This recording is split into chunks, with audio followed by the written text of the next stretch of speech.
જય માતાજી, જય ભોળાનાથ. કેમ છે બધાને? તો આપણે છે જે પાસ્તાનો પ્રોગ્રામ છે, પાણી ઉકળવા મૂકી દીધું છે. તો હવે આપણે નાખી દઈએ પાસ્તા.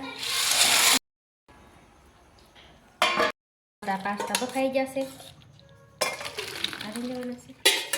તેલ મૂકી દીધું છે. તો હાલ આપણે પાસ્તાનો વઘાર કરી નાખીએ. અહીં નાખી દઈએ આપણે ડુંગળી, મરચાં, ટમેટા.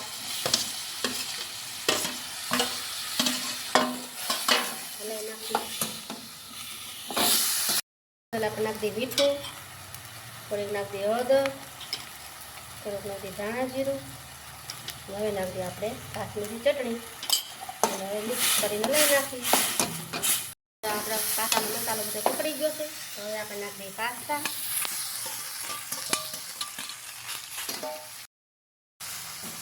જો આપણા પાસ્તા થઈ ગયા રેડી.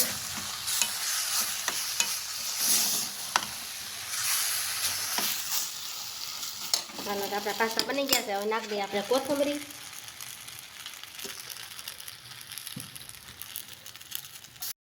હાલો, આપણા પાસ્તા બની ગયા છે રેડી મસ્તીના. તો આવી ગયા બધા પાસ્તા ખાવા. તો અમારો વિડીયો કેવો લાગ્યો તો લાઈક, શેર ને સબસ્ક્રાઈબ કરવાનું ભૂલતા નહીં.